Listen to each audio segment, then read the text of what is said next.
Salut à tous, j'espère que vous allez bien. Alors là, je sors de la concession Fort et Fils à Cré. Je suis allé chercher un matériel de démonstration, donc un Agricem déchômeur à disque 4,50 m. Alors là, j'attends le commercial ainsi qu'une personne de chez Agricem qui vont m'expliquer comment ça fonctionne et me montrer les réglages, histoire de ne pas faire de bêtises. C'est déjà impressionnant quand on voit ces disques là crénelés. On se dit que ça doit couper.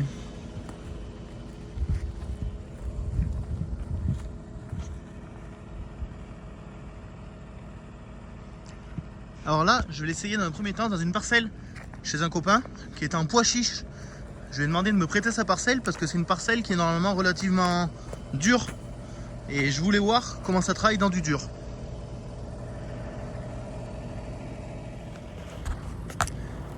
Et j'ai aussi gardé une parcelle à la maison qui était en coriandre, dans laquelle il y a même un petit peu d'ambroisie et qui doit être pas mal dur aussi. Donc je pense qu'on va peut-être faire les réglages ici et je vous ferai la vidéo de présentation tranquillement.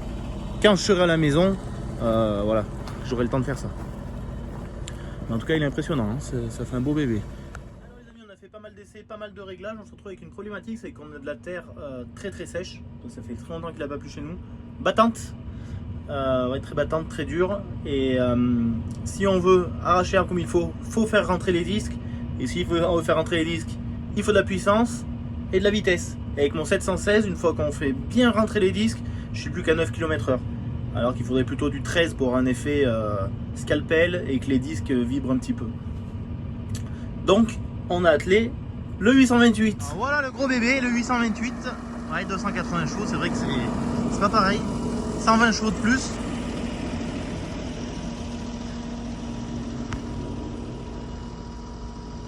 Alors ce qui nous permet quand même de garder la vitesse avec la profondeur et de faire un travail plutôt correct. Alors il y a quelques plantes qui passent à travers de ce côté là,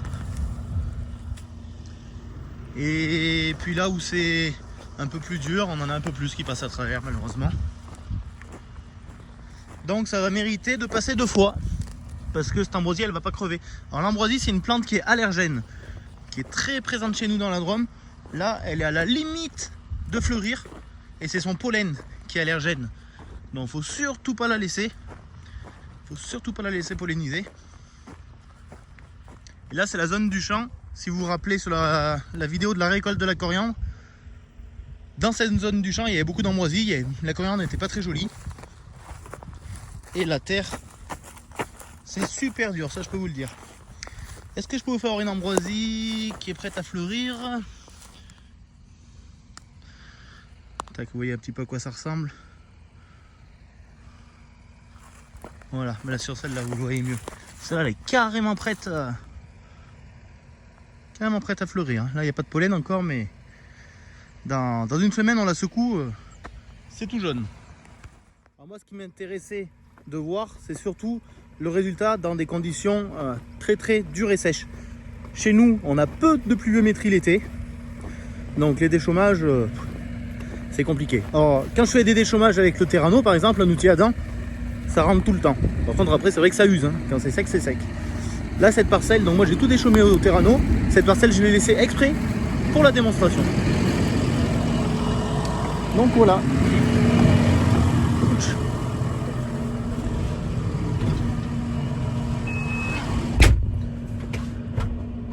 Il fait chaud dehors. Allez c'est parti. Donc là on arrive à aller à 13,5 à peu près, enfin on le règle autour de 13,5. Ça fait une poussière de fou, je suis d'accord. Mais ça fait pas du mauvais job. Alors la parcelle, ce que je vais faire, elle fait 2,20 hectares. Je vais passer 2 fois pour être sûr de supprimer toutes les ambroisies, parce que je veux surtout pas qu'il y en ait qui restent et que ça fleurisse. Regardez un peu la poussière que ça fait.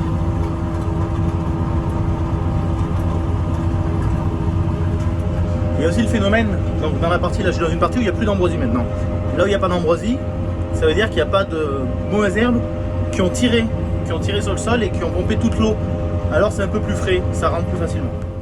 Là dans une zone comme ça, c'est sûr qu'il n'y a pas besoin de passer 2 fois. En une seule fois, ça fait largement le taf. Oh, cette poussière de fou!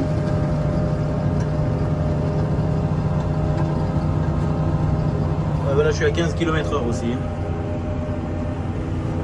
C'est pas mon petit 160 chevaux. Voilà, c'est clair qu'on est dans de la parcelle très très riche en argile. Hein. Des parcelles qui tiennent bien le frais. On peut faire des cultures de printemps. Je fais du soja dans cette parcelle, j'en ai fait 2 fois ou 3 fois.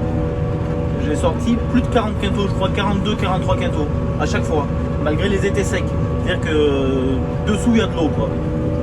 La plante arrive quand même à boire un coup.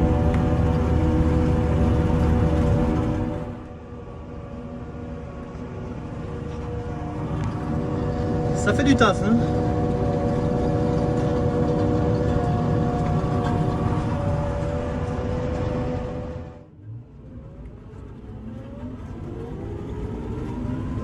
Alors là, je suis carrément dans la partie la plus critique de la parcelle, hein, là où il y a le plus d'herbe, donc là où la terre est la plus dure, la plus battante, là où c'est le plus difficile à rentrer. Et on va aller voir derrière le taf que ça fait. Hop. Allez, on va voir le taf.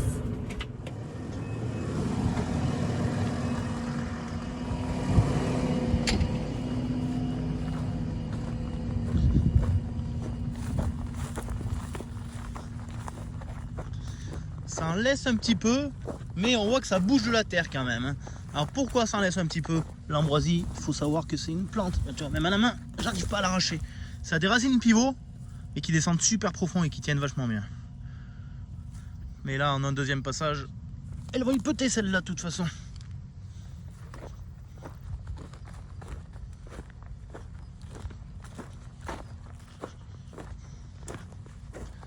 Mais c'est dur, hein. Vous imaginez même pas, c'est du béton. Voilà. Faut pas venir y planter une bêche quoi.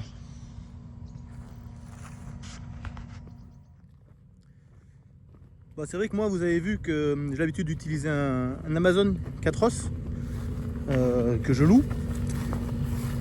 Alors personne ne me paye pour vous dire ça, hein. Mais l'Amazon là il court dessus. Il court dessus,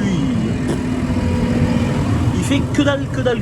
Là, il fait des petites, comment dire, il va faire des petits sillons, c'est tout. Des petits sillons. Non mais lui on voit que c'est agressif, hein. On voit que les disques crénelés avec les dents queue de cochon, ça fait du taf. Ouais, il n'y a pas à chier, ça fait quand même un job remarquable pour les conditions dans lesquelles on est.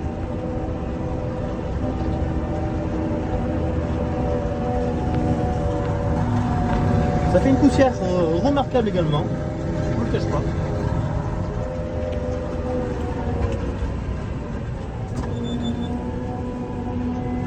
Donc, je sais pas si vous avez fait gaffe pour lever l'outil, en fait, on le lève avec l'essieu, tout simplement.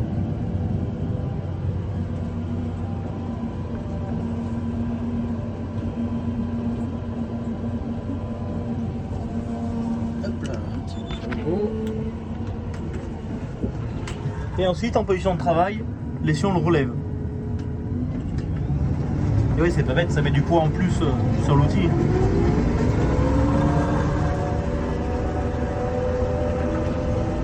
Ça y est, je suis en train de finir la parcelle. Là, je suis dans la partie qui était la plus critique. Donc finalement, en passant 2 fois, vous voyez que ça fait le taf. Ça fait vraiment du joli job même.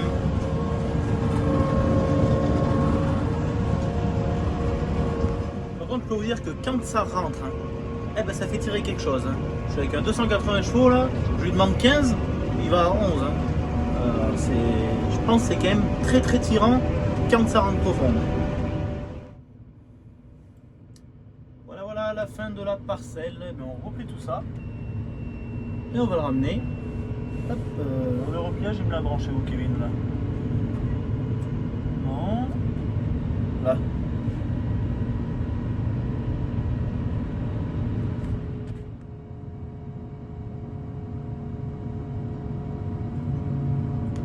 Hop là, les petits crochets qui viennent verrouiller. On va maintenant aller voir pour mettre la signalisation.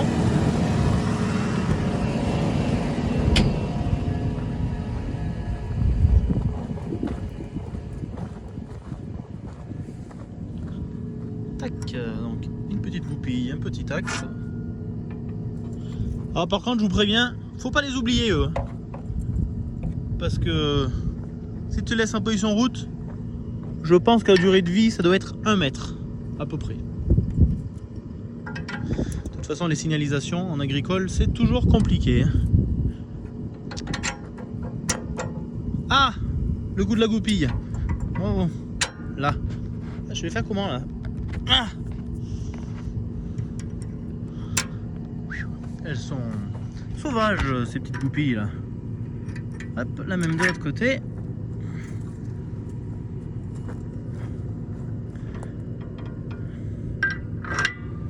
Là. On va pas refaire la même avec mes doigts, non. Tac. Et voilà. Une bonne chose de faite. Vous avez vu les cieux? Il n'est pas sous-dimensionné. Au niveau graisseur entretien, c'est pas compliqué. Il y a les vérins.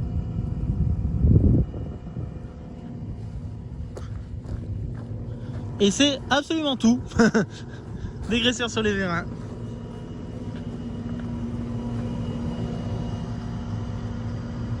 Je vais pas montrer ces cales là. En fait, ces cales, elles sont là pour régler l'inclinaison de la flèche, pour que la flèche soit toujours en train de tirer un petit peu vers le bas, ce qui donne de l'appui et de l'adhérence sur le pont arrière du tracteur.